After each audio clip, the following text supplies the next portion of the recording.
বরাক দর্পণ studio. নমস্কার, news Barak দর্পণ studio থেকে সবাইকে শুভ সন্ধ্যা। আজকে দেশ বিদেশের বেশ কয়েকটি গুরুত্বপূর্ণ খবর। রাজ্য সরকার কর্মচারীদের জন্য একটি ভালো খবর। হোলি উপলক্ষে রাজ্য সরকার কর্মচারীদের মার্চ মাসে প্রাপ্য বেতন ফেব্রুয়ারিতেই প্রদান করবে। মঙ্গলবার মুখ্যমন্ত্রী ডক্টর হিমন্ত বিশ্ব শর্মা সামাজিক মাধ্যমে এই তথ্য জানান। মুখ্যমন্ত্রী উল্লেখ করেন যে হোলি আনন্দ ও ঐক্যের উৎসব। হোলির প্রাক্কালে রাজ্য সরকারের নিষ্ঠাবান কর্মচারীদের প্রতি কৃতজ্ঞতা প্রকাশের উদ্দেশ্যে মার্চ মাসের প্রথম সপ্তাহে দেওয়ার কথা থাকা বেতন 27 ফেব্রুয়ারিতেই প্রদান করার ব্যবস্থা করা হয়েছে। তিনি কর্মচারী ও তাদের পরিবারবর্গকে হোলির আগাম আন্তরিক শুভেচ্ছা জানান।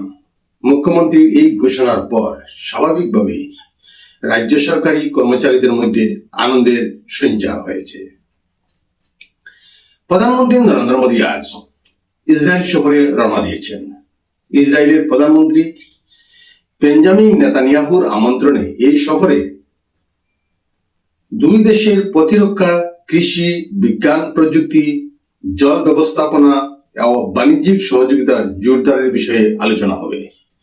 সফরকালে মোদী ইসরায়েলের সংসদে ভাষণ দেবেন এবং প্রবাসী ভারতীয়দের সঙ্গে সাক্ষাৎ করবেন। উত্তরপ্রদেশের গোরখপুরে এক নাগা মহিলা চিকিৎসকের উপর যৌন নিগ্রহের চেষ্টার অভিযোগ উঠেছে। পুলিশ সূত্রে জানা গেছে, রবিবার সন্ধ্যায় একটি মল থেকে এইমসের হোটেলে ফেরার পথে 3 যুবক অশালীন মন্তব্য ও তাকে ধাওয়া করেন। প্রায় 1.5 কিলোমিটার ধাওয়ার পর এইমসের 2 নম্বর প্রবেশদ্বারের কাছে চিকিৎসক চিৎকার করে 3 যুবক পালিয়ে যায়। সিসিটিভির ভিত্তিতে 2 অভিযুক্ত শুভম গুপ্তা 22 বছর বয়সী ও অমৃত বিশ্বকর্মা 21 বছর বয়সী গ্রেপ্তার। তৃতীয় জন পলাতক।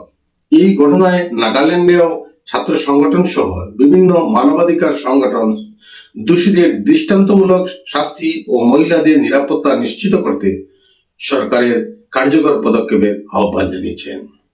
নতুন দিল্লির কাশ্মীরি গেট এলাকায় মঙ্গলবার প্রায় রাত 10টা 10 নাগাদ একটি গাড়িকে লক্ষ্য করে অজ্ঞাত দুষ্কৃতীরা গুলি চালায়। এই ঘটনায় একজন আহত হয়েছেন। পুলিশ সূত্রে জানা গেছে, গাড়িতে মোট 5 জন ছিলেন, অন্যরা সুরক্ষিত রয়েছেন।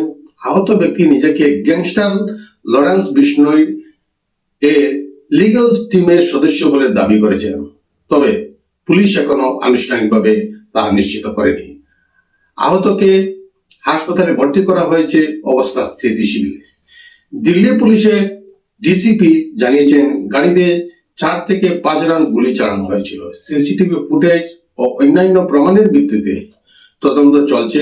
উদ্দেশ্য তাদের কি ছিল এখন তা স্পষ্ট হয় নাই।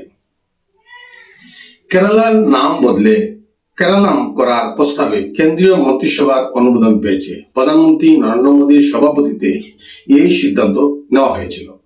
2024 সালে কেরালা বিধানসভায় সর্বসম্মত প্রস্তাব পাশ হয়েছিল।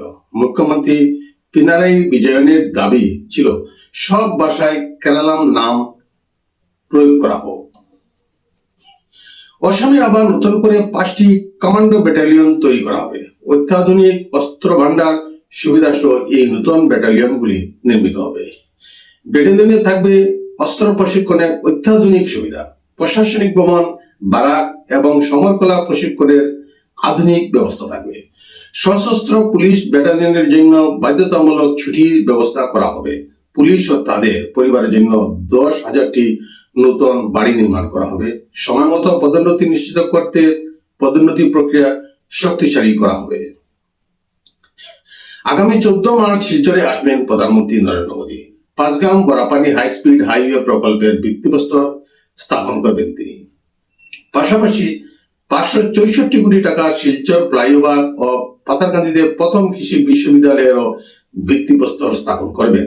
আজ সকাল 10টা 30 ন্যাশনাল হাইওয়ে কাটাল রোড এর সংলগ্ন এলাকা থেকে চেঙ্কি রোড ন্যাশনাল হাইওয়ে সংলগ্ন স্থানের মধ্যবর্তী খালি মাঠে সভাস্থল পরিদর্শন করেন মুখ্য সচিব রবি কোটা ও director general of police Harmeet Singh.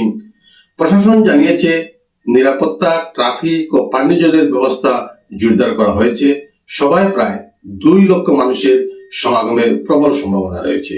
আজকের প্রতিবেদনে এখানেই সংক্ষিপ্ত বিরতি টানছি। সবাইকে আবারও শুভ সন্ধ্যা জানিয়ে বিদায় নিচ্ছি এবং যারা এই চ্যানেলটি দেখেন সবাইকে এই চ্যানেলটি আগ বাড়িয়ে নেওয়ার জন্য আহ্বান জানাচ্ছি। লাইক, শেয়ার এবং সাবস্ক্রাইব করে অন্যকে নিত্য নতুন খবরগুলো জানার সুযোগ করে দেন। নমস্কার, শুভ সন্ধ্যা।